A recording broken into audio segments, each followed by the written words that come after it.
ಇನ್ನು ಅಮೆರಿಕದವರು ಇರಾನ್ಗೆ ಜಲದಿಗ್ಬಂಧನವನ್ನು ಹಾಕಿದ್ದಾರೆ. ಹಾರ್ಮುಜ್ ಸುತ್ತ 20 ನೌಕಾ ಹಡಗುಗಳನ್ನು ನಿಲ್ಲಿಸಿದ್ದಾರೆ. ಇದರಿಂದ ತೈಲ ಮಾರುಕಟ್ಟೆಯಲ್ಲಿ ಮತ್ತೆ ಅಲ್ಲೋಲ ಕಲ್ಲೋಲ ಸೃಷ್ಟಿಯಾಗುವಂತಹ ಆತಂಕ ಎದುರಾಗಿದೆ. ಈಗ ಎಲ್ಲ ಸುದ್ದಿಗಳನ್ನು ವಿವರವಾಗಿ ನೋಡ್ತಾ ಹೋಗೋಣ.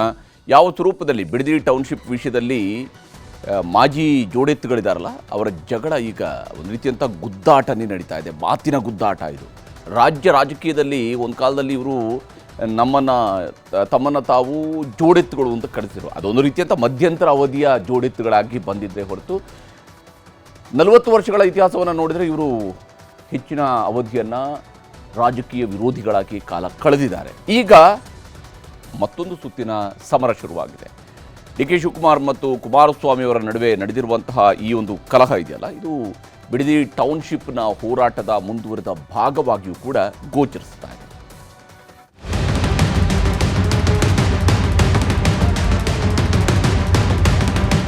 ಬಿಡದಿಯಲ್ಲಿ ಟೌನ್ಶಿಪ್ ಆಗಬೇಕು ಅನ್ನೋ ರೈತರ ಬಣ ಒಂದು ಕಡೆ, ಟೌನ್ಶಿಪ್ ಬೇಡವೇ ಬೇಡ ಅನ್ನೋ ರೈತರ ಬಣ ಇನ್ನೊಂದು ಕಡೆ ಹೋರಾಟ ಮಾಡ್ತಿವೆ.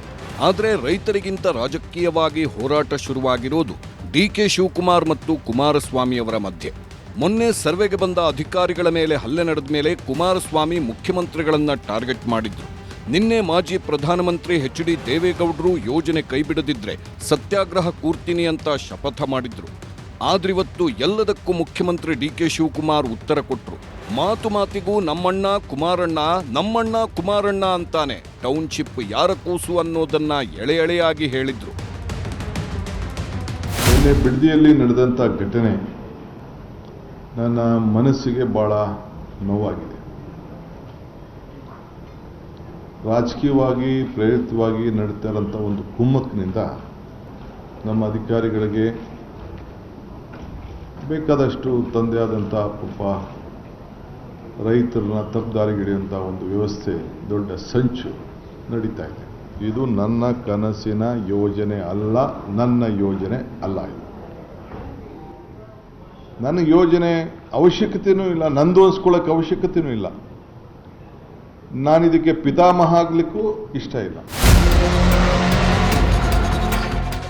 ಕುಮಾರಸ್ವಾಮಿ ಟೌನ್ಶಿಪ್ಗೆ ಮುನ್ನುಡಿ ಹಾಕಿದ್ರು. ಅವರ ಮಾರ್ಗದರ್ಶನದಲ್ಲಿ ನಾನು ಕೆಲಸ ಮಾಡ್ತಿದ್ದೀನಿ ಅಂತ ಟಾಂಟ್ ಕೊಟ್ರು. ಜೊತೆಗೆ ರೆಡ್ ಝೋನ್ ಮಾಡಿ ರೈತರಿಗೆ ಮೋಸ ಮಾಡಿದ್ರು ಅಂತಾನೂ ಕಾಲೆಳೆದ್ರು. ಶ್ರೀ ಗೌರವಾನ್ವಿತ ಕುಮಾರಸ್ವಾಮಿ ಅವರಿದ್ದು, ಯಡಿಯೂರಪ್ಪನವರಿದ್ದು, ಅವರ ಜೊತೆಯಲ್ಲಿ ಸರ್ಕಾರ ನಡೀತು. ನಂದಗುಡಿ, ಕಸ್ಬಾ, ರಾಮನಗರ ತಾಲೂಕು, ಬಿಡದಿ, ಸೋಲೂರು, ಸಾತೂರು ಈ ಎಲ್ಲ ಕಡೆ ಒಂದು ಯೋಜನೆ ಆಗಬೇಕು ಅಂತೇಳಿ ಅವರು ತೀರ್ಮಾನವನ್ನು ಮಾಡಿದ್ರು. ಆ ರೈತರ ಜಮೀನು ನೀನು ಯಾರು ಮಾರಲೂಬಾರ್ದು. ನೀನು ಕಷ್ಟಕ್ಕೆ ಅವನ ಪಾಪ ಕಷ್ಟಕ್ಕೆ ಮದುವೆ ಮಾಡೋರಿಗೆ, ಮುಂಜಿ ಮಾಡೋರಿಗೆ, ಅವ್ರಿಗೇನಾದ್ರು ಬದುಕನ್ನು ಕಟ್ಕೊಳ್ಳಿಕ್ಕೆ ಏನು ಮಾಡಬಾರ್ದು ಅಂತೇಳಿ ರೆಡ್ ಝೋನ್ ಹಾಕಿ ಈ ತೀರ್ಮಾನ ಮಾಡಿದ್ದು ಇಡೀ ರಾಜ್ಯದ ಇತಿಹಾಸದಲ್ಲಿ ಇದೇ ಮೊದಲನೇದು. ಯಾರನ್ನ ಮುಖ್ಯಮಂತ್ರಿ ಮಾಡಿದ್ರು, ಯಾರನ್ನ ಪ್ರಧಾನಮಂತ್ರಿ ಮಾಡಿದ್ರು, ಯಾರನ್ನ ಸಬ್ಸಿಡಿ ಮಾಡಿದ್ರು, ಅವರ ಭೂಮಿಗೆ ನೀವು ಮಾಡಿದಂಥ ಮುನ್ನುಡಿನ ನಾನು ನಿಮ್ಮ ಮಾರ್ಗದರ್ಶನದಲ್ಲಿ ನಾನು ಕೆಲಸ ಮಾಡ್ತಾ ಇದ್ದೀನಿ. I am your successor. ನೀವೇನು ತೀರ್ಮಾನ ಮಾಡಿದ್ದೀರಿ, ನಿಮ್ಮ ತೀರ್ಮಾನಕ್ಕೆ ನಾನು ಬದ್ಧನಾಗಿದ್ದೇನೆ. ನಿಮ್ಮ ಆದೇಶನ ಪಾಲನೆ ಮಾಡ್ತಾ ಇದ್ದೇನೆ. ನಿಮ್ಮ ಸಿಗ್ನೇಚರ್ಗೆ ನಾನು ಗೌರವ ಕೊಡ್ತಾ ಇದ್ದೇನೆ. ಇಷ್ಟೆಲ್ಲ ಆದಮೇಲೆ ಸಿಎಂ ಡಿ.ಕೆ. ಶಿವಕುಮಾರ್ ಯಾರ ಭೂಮಿಯನ್ನು ಬಲವಂತವಾಗಿ ಕಿತ್ಕೊಳ್ಳೋದಿಲ್ಲ. ಕೊಟ್ರೆ ತಗೊಳ್ತೀವಿ, ಇಲ್ಲ ಅಂದ್ರೆ ಇಲ್ಲ ಅಂದ್ರು. ಹೋರಾಟ ಬೇಡ, ಸ್ಟ್ರೈಕು ಮಾಡಬೇಡಿ, ಸಮಿತಿ ರಚನೆ ಮಾಡಿ ಸಮಿತಿ ವರದಿ ಆಧರಿಸಿ ಕೆಲಸ ಮಾಡ್ತೀವಿ ಅಂತಾನೂ ಘೋಷಿಸಿದ್ರು. ಯಾರು ಮುಂದೆ ಬರ್ತಾರೋ, ಯಾರು ಬೇಕೋ ಅವ್ರು ತೆಗೆದುಕೊಂಡು ಹೋಗ್ಲಿ, ಯಾರು ಬೇಡ ಬಲವಂತ ಏನಿಲ್ಲ. ಅವ್ರ ಭೂಮಿ ಅವ್ರು ಇಟ್ಕೊಳ್ಳಿ. ಯಾರ ಆಸ್ತಿ ಕೂಡ ನಾವು ಬಲವಂತವಾಗಿ ನಾನು ತೆಗೆದುಕೊಳ್ಳುವಂಥ ಅವಶ್ಯಕತೆ ಇಲ್ಲ. ಅವರು ನೆಮ್ಮದಿಯಾಗಿರ್ಬೋದು. ಯಾರು ದಣು ತೆಗೆದುಕೋಬೇಕಾಗಿಲ್ಲ, ಯಾವ ಸ್ಟ್ರೈಕು ಬೇಡ. ಇಲ್ಲಿ ಹೇಳ್ತಾ ಇದ್ದೀನಿ, ನಿಮ್ಮ ಆಸ್ತಿಗಳನ್ನು ನೀವು ಇಟ್ಕೊಳ್ಳಿ. ನಾನು ಇದಕ್ಕೆ ಒಂದು ಸಣ್ಣ ಸಮಿತಿಯನ್ನು ರಚನೆ ಮಾಡ್ತೀನಿ.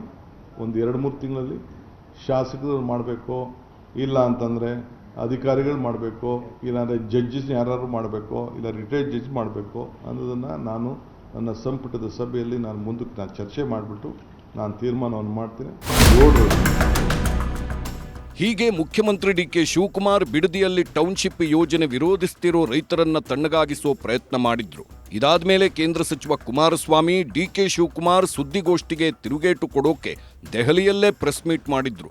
ಸುದ್ದಿಗೋಷ್ಠಿಯಲ್ಲಿ ಬಿಡದಿ ಟೌನ್ಶಿಪ್ ವಿಷಯದಲ್ಲಿ ಸಿಎಂ ಕೊಟ್ಟ ಹೇಳಿಕೆಗೆಲ್ಲ ತಿರುಗೇಟು ಕೊಟ್ರು. ನಾನು ಪಿತಾಮಹ ಅಲ್ಲ, ನನ್ನ ಕನಸಿನ ಯೋಜನೆ ಅಲ್ಲ, ನನಗೆ ಯೋಜನೆ ಅವಶ್ಯಕತೆ ಇಲ್ಲ. ಇವರಿಗೆ ಬ್ರದರ್ ಅವಶ್ಯಕತೆ ಇಲ್ಲದೆ ಇದ್ದ ಮೇಲೆ ಈ ಯೋಜನೆ ಕೈ ಯಾಕೆ ಹಾಕೊಂಡವ್ರೆ? ಇವ್ರಿಗೆ ಅವಶ್ಯಕತೆ ಇಲ್ವಂತೆ, ಮತ್ತು ಯಾರಿಗೆ ಅವಶ್ಯಕತೆ ಇದು? ಅವತ್ತು 1.5 ಲಕ್ಷಕ್ಕೆ ನೀವು ಅಕ್ವೈರ್ ಮಾಡಿದ್ರು, 2 ಲಕ್ಷಕ್ಕೆ ಅಕ್ವೈರ್ ಮಾಡಿದ್ರು. ನಮ್ಮ ಹತ್ರ ರೈತರು ಯಾರೋ ಬಂದು ಈ ಥರ ಆಗಿದೆ, ನಮ್ಮನ್ನ ಇವತ್ತು ಭೂಮಿ ಉಳಿಸ್ಲಿಕ್ಕೆ ಬಂದು ಹೋರಾಟ ಮಾಡಿ ಅಂತ ನಮ್ಮನೇನು ರೈತರು ಅವತ್ತೇನು ಕರೆದಿರಲಿಲ್ಲ. ಇನ್ನು ಬಿಡದಿ ಟೌನ್ಶಿಪ್ ವಿಚಾರದಲ್ಲಿ ಸಮಿತಿ ರಚನೆ ಮಾಡ್ತೀವಿ ಅಂದಿದ್ದಕ್ಕೂ ರೈತರನ್ನ ಒಕ್ಕಲೆಬ್ಬಿಸೋ ಕೆಲಸ ಕುಮಾರಸ್ವಾಮಿ ಅವರೇ ಮಾಡಿದ್ದು ಅಂದಿದ್ದ ಡಿಕೆ ಶಿವಕುಮಾರ್ ಅವರ ಮಾತಿಗೂ ಎಚ್ಡಿಕೆ ಪ್ರತ್ಯುತ್ತರ ಕೊಟ್ರು. ನನ್ನನ್ನ ಆಯ್ಕೆ ಮಾಡಿರ್ತಕ್ಕಂಥ ಪುಣ್ಯಾತ್ಮ ಜನ ಅವರು ಯಾವುದೇ ಕಾರಣಕ್ಕೂ ನನ್ನ ರೈತರಿಗೆ ನೋವು ಕೊಟ್ಟು ಅವ್ರನ್ನ ಒಕ್ಕಲೆಬ್ಬಿಸ್ತಕ್ಕಂಥ ಕೆಲಸವನ್ನ ಮಾಡಲ್ಲ. ಏನೋ 2 ತಿಂಗಳು ಕಾಯ್ತಾರಂತಿನ್ನುವೆ. ಯಾರು ಭೂಮಿ ಕೊಡಲ್ಲ, ನಿಮ್ಗೇನು ತೊಂದರೆ ಕೊಡಲ್ಲ, ನೀವು ಇಟ್ಕೊಳ್ಳಿ ಭೂಮಿಯ. ಯಾರು ದುಡ್ಡು ತಗೋತಾರೆ ಅವ್ರು ಕೊಡ್ತಾರೆ ಅಷ್ಟೇ. ಈಗ ಹೇಳ್ತವ್ರೆ ಕಮಿಟಿ ಮಾಡ್ತಾರಂತೆ. ಯಾವ ಕಮಿಟಿ? ಶಾಸಕರದ್ದು ಮಾಡೋದು, ಜಡ್ಜ್ ಮಾಡೋದು. ಬಿಡದಿ ಟೌನ್ಶಿಪ್ ಪರ ವಿರೋಧ ಹೋರಾಟದ ಮಧ್ಯೆ ಎಚ್ಡಿಕೆ ಡಿಕೆಶಿ ಅವರ ರಾಜಕೀಯ ಜಿದ್ದಾಜಿದ್ದಿನೂ ಜೋರಾಗೇ ನಡೆಯಿತು. ಸದ್ಯಕ್ಕೆ ಟೌನ್ಶಿಪ್ ಹೋರಾಟ ಕೈಬಿಡುವಂತೆ ಸಿಎಂ ಮನವಿ ಮಾಡಿದ್ದಾರೆ. ಸಮಿತಿ ರಚನೆ ಮಾಡ್ತೀವಿ ಅಂದಿದ್ದಾರೆ. ಆದರೆ ರೆಡ್ ಝೋನ್ನಲ್ಲಿರೋ ರೈತರ ಭೂಮಿಯನ್ನ ರೆಡ್ ಝೋನ್ನಿಂದಲೂ ತೆಗೆಯದೆ ಯಥಾಸ್ಥಿತಿ ಕಾಯ್ದುಕೊಳ್ತೀವಿ ಅಂದಿದ್ದಾರೆ. ಹೀಗಾಗಿ ರೈತರ ಪರ ವಿರೋಧ ಹೋರಾಟ ನಿಲ್ಲುತ್ತಾ ನಡೆಯುತ್ತಾ ಅನ್ನೋದು ಸದ್ಯಕ್ಕಿರೋ ಕುತೂಹಲ. ಹೀಗೆ ಬಿಡದಿಯ ಟೌನ್ಶಿಪ್ ವಿಚಾರದಲ್ಲಿ ಹಾಲಿ ಮತ್ತು ಮಾಜಿ ಮುಖ್ಯಮಂತ್ರಿಗಳ ನಡುವೆ ಮಾತಿನ ಗುದ್ದಾಟ ನಡೀತಾ ಇದೆ. ಈ ಇಬ್ಬರು ನಾಯಕರ ಮಧ್ಯೆ ರಾಜಕೀಯದ ಜಿದ್ದು ಕೂಡ ಅಷ್ಟೇ ಜೋರಾಗಿದೆ ಅನ್ನುವಂಥದ್ದು ಮತ್ತೆ ಮತ್ತೆ ಗೋಚರಿಸ್ತಾನೆ ಇರುವಂಥದ್ದು. ಇನ್ನು ಸುದ್ದಿಗೋಷ್ಠಿ ಉದ್ದಕ್ಕೂ ಕೂಡ ನಮ್ಮಣ್ಣ ಕುಮಾರಣ್ಣ, ಅಪ್ಪಾಜಿ, ಅಣ್ಣಾಜಿ ಅಂತೆಲ್ಲ ಸಿಎಂ ಡಿಕೆ ಶಿವಕುಮಾರ್ ಅವರು ಕಾಲೆಳೆಯುವಂತಹ ಪ್ರಯತ್ನವನ್ನು ಮಾಡಿದ್ದಾರೆ. ನನ್ನನ್ನು ಜೈಲಿಗೆ ಕಳಿಸೋಕ್ಕೆ ಸಂಚು ಮಾಡಿದ್ದಾರೆ ಅಂತ ಸಿಎಂ ಡಿಕೆ ಶಿವಕುಮಾರ್ ಅವರು ಹೇಳ್ತಾ ಇದ್ರು. ನಮ್ಮ ಕುಟುಂಬಕ್ಕೆ ಏನೆಲ್ಲ ಮಾಡಿದಿರಿ ಅನ್ನೋದು ಗೊತ್ತಿದೆ ಅನ್ನೋದರ ಮೂಲಕ ಸಿಎಂ ಆರೋಪವನ್ನು ಕುಮಾರಸ್ವಾಮಿ ಅವರು ಅಲ್ಲಗಳೆಯೋದಕ್ಕೂ ಕೂಡ ಹೋಗಲಿಲ್ಲ. ಜೈಲಿಗೆ ಕಳಿಸ್ಬೇಕು, ಜೈಲಿಗೆ ಹೋಗೋದಕ್ಕೆ ಎಷ್ಟು ವರ್ಷಗಳಿಂದ ಸಂಚುಗಳು ನಡೀತು ಅನ್ನೋದು ಕೂಡ ಮಾಧ್ಯಮದಲ್ಲಿ ನಾನು ನೋಡ್ತಾ ಇದ್ದೆ. ಇವತ್ತು ಡಿಕೆಶಿ ಜೈಲಿಗೆ ಹೋಗುವ ದಿನ ಬಂದೇ ಬರ್ತದೆ ಅಂತೇಳಿ ನಮ್ಮ ಕುಮಾರಣ್ಣವರು, HDK ಅಂದರೆ ಕುಮಾರಣ್ಣ ಅವರು ಹೇಳಿದ್ದಾರೆ. ನಾನು ಸ್ವಾಗತ ಮಾಡ್ತೇನೆ. ನಿಮ್ಮ ಆಸೆಗೆ ಒಳ್ಳೆಯದಾಗಲಿ. ಇವತ್ತು ಈ ಕುಟುಂಬ ಮುಗಿಸ್ಬೇಕು ಅಂತ ನೀವೇನೇನು ಮಾಡಿದಿರಿ, ಈಗಲೂ ಏನೇನು ಮಾಡ್ತಾ ಇದ್ದೀರಿ, ಇದೆಲ್ಲ ನಾನಿಲ್ಲಿ ಚರ್ಚೆ ಮಾಡಲ್ಲ. ಕುಮಾರಣ್ಣ ನನ್ನನ್ನು ಜೈಲಿಗೆ ಕಳಿಸುವ ಸಂಕಲ್ಪ ಮಾಡಿದ್ದಾರೆ ಅಂತ ಸಿಎಂ ಹೇಳ್ತಿದ್ದಾರೆ. ಆಮೇಲೆ ಜೈಲಿನ ಬಂದೇ ಸಿಎಂ ಆಗಿದ್ದು ಅಂತ ಡಿಕೆ ಶಿವಕುಮಾರ್ ಕೂಡ ಹೇಳಿಕೆಯನ್ನು ಕೊಟ್ಟಿದ್ದಾರೆ. ಇದಕ್ಕೆ ಕುಮಾರಸ್ವಾಮಿ ಕೂಡ ಕಾಲ ಹೀಗೆ ಇರೋದಿಲ್ಲ ಅಂತ ತಿರುಗೇಟು ಕೊಟ್ಟಿದ್ದಾರೆ. ಕೌಂಟರ್ ಕೇಸು, ಮತ್ತೊಂದು ಜೈಲಿಗೆ ಕಳಿಸುವಂತ ಸಮೀಪ ಬರ್ತಾ ಇದೆ. ರೆಡಿ ಇದ್ದೀನಿ ಕುಮಾರಣ್ಣ, ಯು ಆರ್ ಮೈ ಬ್ರದರ್. ನೀನು ನನಗೆ ಜೈಲು ಕಳಿಸ್ಬೇಕು ಅಂತ ಆಯಿತು, ನೀನು ಆಶೀರ್ವಾದ ಮಾಡು. ಕೃಷ್ಣ ಜನ್ಮಸ್ಥಳದಲ್ಲೂ ನಾನು ನೀನು ಕೂಡ ಬಂದು ನಾನು ಭೇಟಿ ಮಾಡಿದ್ದೀನಿ. DK's cautions against force acquisition, land deal, ನಾನು ಲ್ಯಾಂಡಿಲ್ ಅಂತೆ. You will be in jail for his misdeeds. I welcome you. You have good advocates. ನನಗೇನು ನೀವು ಜೈಲಿಗೆ ಕಳಿಸ್ಬೇಕು ಅಂತ ತಾವು ಸಂಕಲ್ಪ ಮಾಡಿದ್ದೀರಿ, ಬೇಕಾದ್ರೆ ಮುಂದುವರಿರಿ. ಆ ಜೈಲಿಗೆ ಹೋಗಿ ಬಂದೇ ಈ ರಾಜ್ಯದ ಮುಖ್ಯಮಂತ್ರಿ ಆಗಿ ನಾನು ಇಲ್ಲಿ ಕೂತಿದ್ದೀನಿ.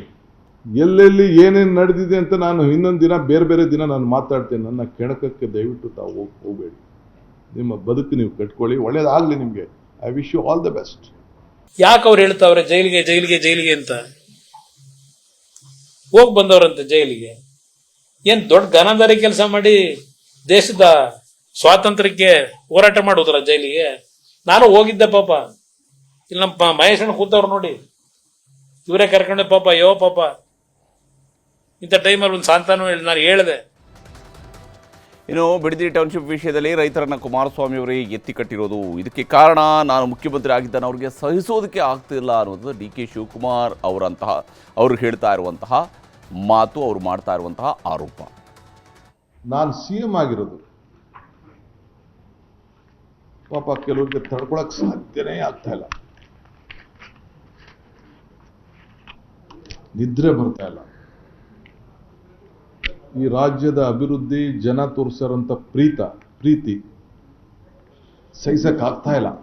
ಇದು ನಂದಲ್ಲ, ಇದು ನನಗೆ ಅವಶ್ಯಕತೆ ಇಲ್ಲ. ಇದು ನೀವು ಏನೇನು ಪ್ರಯತ್ನ ಮಾಡ್ತಾ ಇದ್ದೀರಿ, ಏನೇನು ಸಂಚು ನಡೀತಾ ಇದ್ರೆ ಆಗ್ತಾ ಇಲ್ಲ. ಪಾಪ ನನಗೆ ಸಿಗ್ತಾ ಇಲ್ವಲ್ಲ, ಆಗೋದಲ್ಲ DK, ಆಗೋದಲ್ಲ ಅಂತ ಸಿಗ್ತಾ ಇದ್ದೀರಿ. ಗೊತ್ತಿದೆ ನನಗೆ, ನಿಮ್ಮ ಭಾವನೆ ನನಗೆ ಅರ್ಥ ಆಗ್ತದೆ. ಪ್ರವಾಸ ಮಾಡಿ ಬಂದೆ ಪಶ್ಚಿಮ ಬಂಗಾಳದಲ್ಲಿ. ನಮ್ಮ ಸ್ಟೀಲ್ ಅಥಾರಿಟಿಯಲ್ಲಿ ಇರ್ತಕ್ಕಂಥ ಕಾರ್ಖಾನೆಗಳು ವಿಸಿಟ್ ಕೊಟ್ಟು ಏನೇನು ಮಾಡಬೇಕು ಅಂತ ಹೇಳಿ ಡೈರೆಕ್ಷನ್ ಕೊಟ್ಟು ಬಂದೆ. ನನಗೆ 24 ಗಂಟೆ ಉಸಿರಾಡಕ್ಕಾಗದೇ ಇರೋ ಕೆಲಸಗಳವೇ ಇಲ್ಲಿ.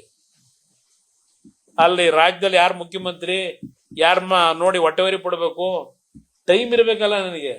ಹಸುವೆ ನಿಂತು ಇಸಿಕತ್ತಾರಂತ ಇವತ್ತು ಅದೇನೋ ಹೇಳಲಿಲ್ಲ, ಬೀರ್ಬಲ್ ಕತೆ ಇವತ್ತು ಹೇಳಲಿಲ್ಲ. ಅದೇನೋ ಉತ್ತಾ ಇದ್ರು ಕೈನ. ಇಷ್ಟಕ್ಕೆ ಇಬ್ಬರ ವಾಗ್ಯುದ್ಧ ಮುಗಿಯುತ್ತೆ ಅಂತ ಅಂದ್ಕೊಳ್ತಿರುವಾಗಲೇ ಬೆಂಗಳೂರಿನಲ್ಲಿ CM ಡಿ ಕೆ ಶಿವಕುಮಾರ್ ಅವರು ಕುಮಾರಸ್ವಾಮಿ ಅವರ ಆಸ್ತಿ ವಿಷಯವನ್ನು ಕೆಣಕಿ ಇಟ್ಕೊಟ್ಟಿದ್ದಾರೆ. ದೆಹಲಿಯಲ್ಲಿ ಮಾತನಾಡಿರುವಂತಹ ಕುಮಾರಸ್ವಾಮಿ ಅವರು ಡಿ ಕೆ ಶಿವಕುಮಾರ್ ಅವರ ಆಸ್ತಿ ವಿಷಯ ಪ್ರಸ್ತಾಪಿಸಿ ಚೆಕ್ ಮೇಟ್ ಇಟ್ಟಿದ್ದಾರೆ. ನೀವು ಖರೀದಿ ಮಾಡಿದಂಥ 1 ಎಕರೆ ಭೂಮಿ ಬಿಡದಿಲಿ ಇರ್ಬೋದು, ದೇವಗಿರಿಯಲ್ಲಿ ಇರ್ಬೋದು, ಇಲ್ಲ ಸುತ್ತಮುತ್ತಲ ಇರ್ಬೋದು, 1 ಎಕರೆ ಈ ಕಾನೂನನ್ನ ನಿಮ್ಮ ಕುಟುಂಬದವ್ರ ಜಮೀನು ಎಲ್ಲೂ ಹೋಗಿಲ್ವಲ್ಲ. ಈ ಭೂಮಿ ಆ ಮಕ್ಕಳು, ರೈತರ ಮಕ್ಕಳದಲ್ವೇ, ನೀವು ರೈತರಲ್ವೇ? ಇದೇ ಟೌನ್ಶಿಪ್ ಅಲ್ಲಿ ನಿಮ್ಮ ಕುಟುಂಬದವರು 30 ಎಕರೆ ಖರೀದಿ ಮಾಡ್ಕೊಳ್ಳಿಲ್ವೇ? 36 ಎಕರೆ ಏನ್ ಪತ್ರ ಬರೆದ್ರು ಅಕ್ಕವರು? ನಾನು ಬೇಡ, ಈಗ ನನ್ನ ಅಕ್ಕಂತಾರದು ಬೇಡ. ಅವರು ನೀವು ವಿಭ್ರಸಕ್ಕೆ ಅವ್ರ ಜಮೀನು ನಿಮ್ಮ ಜಮೀನು ಅಕ್ವಿಷನ್ ಆಗಲಿಲ್ಲ, ಕೇತ್ಕನಹಳ್ಳಿ ಜಮೀನು ಅಕ್ವಿಷನ್ ಆಗಲಿಲ್ಲ. ಅದ್ರ ಪಕ್ಕದಲ್ಲಿ ಒಂದು ಸ್ಪೆಷಲ್ ರೋಡ್ ಮಾಡಿಬಿಟ್ಟು ಒಂದು ಏರಿಯಾ ನೀವು ಮಾಡಿದ್ರಿ. ಸರ್ಕಾರದಲ್ಲಿ ಸುಳ್ಳು ದಾಖಲೆಗಳನ್ನು ಸೃಷ್ಟಿ ಮಾಡಿ ಕಟ್ಟಿದಿರಲ್ಲಪ್ಪ. ಒಂದು ನ್ಯಾಷನಲ್ ಎಂತ ಸ್ಕೂಲ್, ಅದು ನ್ಯಾಷನಲ್ ಪಬ್ಲಿಕ್ ಸ್ಕೂಲು. ಸರ್ಕಾರಿ ದಾಖಲೆಗಳನ್ನ ತಿದ್ದಿ ಇದನ್ನ ಕದ್ದು ಅವನ್ನೆಲ್ಲ ದಾಖಲೆ ಮಿಸ್ಸಿಂಗ್ ಅಂತ ಹೇಳಿ ಆ ಕೆಲಸ ನಾನು ಬಿಡದಿ ರೈತರು ಮಾಡಕ್ ಹೊರಟಿರ್ಲಿಲ್ಲ. ಹೇಳಕ್ ಚರಿತ್ರೆ ಬಹಳ ಇದಾವೆ. ಏನಲ್ಲಿ ಹೊಸಕೆರೆ ಎಳ್ಳೆ ತರ ನಿಂತೈತೆ ಬೃಹದಾಕಾರವಾಗಿ, ಶೋಭಾಯಮಾನವಾಗಿದೆ. ಇಲ್ಲಿ NOC ಯಾರಪ್ಪ ಕೊಟ್ಟವರು? ಕಟ್ಟಿದಿರಲ್ಲ ಶೋಭಾಯಮಾನವಾಗಿ. ಹೀಗೆ ಮಾತಿನ ಭರಾಟೆ, ಮಾತಿನ ಯುದ್ಧ ಅಲ್ಲಿಗೆ ನಿಂತಿರಲಿಲ್ಲ, ಮುಂದುವರೆದು CM ಅವರು ಮಾತನ್ನು ಹೇಳ್ತಾರೆ ಇವತ್ತು ಸುದ್ದಿಗೋಷ್ಠಿಯ ಸಂದರ್ಭದಲ್ಲಿ. ರೈತರು ಅಲ್ಲಿ ಅಧಿಕಾರಿಗಳನ್ನು ಹಿಡ್ಕೊಂಡು ಪೊರಕೆಯಲ್ಲಿ ಹೊಡಿಬೇಡಿ, ಹಾಗೇನಾದರೂ ನಿಮ್ಗೆ ಹೊಡಿಬೇಕು ಅಂದರೆ ನನಗೆ ಹೊಡೆದು ಬಿಡಿ, ನಾನು ಪೊರಕೆ ಇಟ್ಟು ತಿನ್ನೋದಕ್ಕೂ ರೆಡಿ ಇದ್ದೀನಿ ಅಂತ ಹೇಳಿಕೊಂಡು ಮುಖ್ಯಮಂತ್ರಿಯವರು ಹೇಳಿದರೆ, ಕುಮಾರಸ್ವಾಮಿಯವರು ದೆಹಲಿಯಲ್ಲಿ ಮತ್ತು ನಿಖಿಲ್ ಕುಮಾರಸ್ವಾಮಿಯವರು ಬಾಗಲಕೋಟೆಯಲ್ಲಿ CM ಮಾತಿಗೆ ವ್ಯಂಗ್ಯ ಮಾಡಿದ್ದಾರೆ. ಪಾಪ ಯಾರು ಬಂದು ಈ ವಯಸ್ಸಲ್ಲಿ ಗಾಂಧಿ ಸ್ಟ್ಯಾಚ್ಯೂ ಮುಂದೆ ಪಾಪ ಯಾರಿಗೆ ಮನ್ಸು ನೋಯಿಸೋಕ್ಕೆ ಇಷ್ಟ ಇಲ್ಲ. ಯಾವ ನನ್ನ ತಾಯಿ ಪೊರಕೆಗೆ ಇಟ್ಟು ನಮ್ಮ ಅಧಿಕಾರಿಗಳು ಹೊಡೆಯೋ ಅವಶ್ಯಕತೆ ಇಲ್ಲ. ನನಗೆ ಬೇಕಾದ್ರೆ ಹೊಡೆಯಲಿ, ನಾನು ಹೊಡೆಸ್ಕೊಳಕ್ಕೆ ರೆಡಿ ಇದ್ದೀನಿ. ಅಯ್ಯೋ ಬಿಡದಿ ಹೆಣ್ಮಕ್ಳಿಗೆ ರಿಕ್ವೆಸ್ಟ್ ಮಾಡ್ತೀನಿ, ನಮ್ಮ ಅಧಿಕಾರಿಗಳಿಗೆ ಹೊಡಿಬೇಡಿ. ಎಂತದ್ರಲ್ಲಿ ಪೊರಕೆಯಲ್ಲಿ ಬೇಕಾದ್ರೆ ನನಗೆ ಹೊಡಿರಪ್ಪ ಅಂತ ಅವ್ರೆ. ಇದು ಏನ್ರಿ ಒಬ್ಬ ಮುಖ್ಯಮಂತ್ರಿ ಅಂತ ಹೇಳಕತ್ತಿದ್ದೀರಿ? ಬಾಬಾ ಮುಖ್ಯಮಂತ್ರಿ ಬಾಯಲ್ಲಿ ಬರೋ ಮಾತಾ ಇದು. ಮಾನ್ಯ ಮುಖ್ಯಮಂತ್ರಿಗಳು ಒಂದು ಹೊಸ ಸ್ಕ್ರಿಪ್ಟ್ ನ ಬರ್ಕೊಂಬಂದು ಆಸ್ಕರ್ ಮಟ್ಟದ ಒಂದು ಪರ್ಫಾರ್ಮೆನ್ಸ್ ಡೆಲಿವರಿ ಮಾಡಿ ಹೋಗಿದ್ದಾರೆ. ಎಲ್ಲಿ ಹೊಡಿಯಕ್ಕೆ ಸಿಗ್ತಾರೆ, ಯಾರು ಹೊಡಿತಾರೆ? ಪಾಪ ರೈತರು ಬಂದು ಕೂತ್ಕೊಂಡು ಚರ್ಚೆ ಮಾಡಿ ಇದನ್ನ ಸೌಹಾರ್ದಯುತವಾಗಿ ಬಗೆಹರಿಸ್ಕೊಂಡ್ರೆ ಎಲ್ಲ ಉತ್ತಮ. ಹೀಗೆ ಇವರ ಮಾತಿನ ಭರಾಟೆ ಹೇಗಿದೆ ಅನ್ನೋದನ್ನು ನಾವಿಲ್ಲಿ ಗಮನಿಸ್ಬೋದು. ಇಲ್ಲಿ ಒಂದು ಕಡೆಯಲ್ಲಿ ಅಜ್ಜ, ಮಗ, ಮೊಮ್ಮಗ 3 ಜನ ಒಂದು ಕಡೆ, ಇನ್ನೊಂದು ಕಡೆಯಲ್ಲಿ ಡಿ ಕೆ ಶಿವಕುಮಾರ್. ಇವರ ನಡುವಿನ ಫ್ಯಾಮಿಲಿ ಫೈಟ್ ಇದು ಶುರುವಾಗಿದ್ದು 1985ರಿಂದ ಶುರುವಾಗಿದೆ. ಸುಮಾರು 41 ವರ್ಷಗಳ ಇತಿಹಾಸ ಇದೆ ಇವರ ನಡುವಿನ ತಿಕ್ಕಾಟಗಳಿಗೆ, ರಾಜಕೀಯದ ಜಿದ್ದಾಜಿದ್ದಿಗೆ. ಅದರ ಬೇರೆ ಬೇರೆ ಅವಧಿಯಲ್ಲಿ ಬೇರೆ ಬೇರೆ ಸ್ವರೂಪಗಳನ್ನು ಇದು ಪಡ್ಕೊಂಡಿರುವಂಥದ್ದು ಈ ರಾಜ್ಯದ ಇತಿಹಾಸ. ಈಗ ಅದರ ಮುಂದುವರೆದ ಭಾಗ ನಮ್ಮ ಕಣ್ಣ ಮುಂದೆ ನಡೀತಾ ಇದೆ.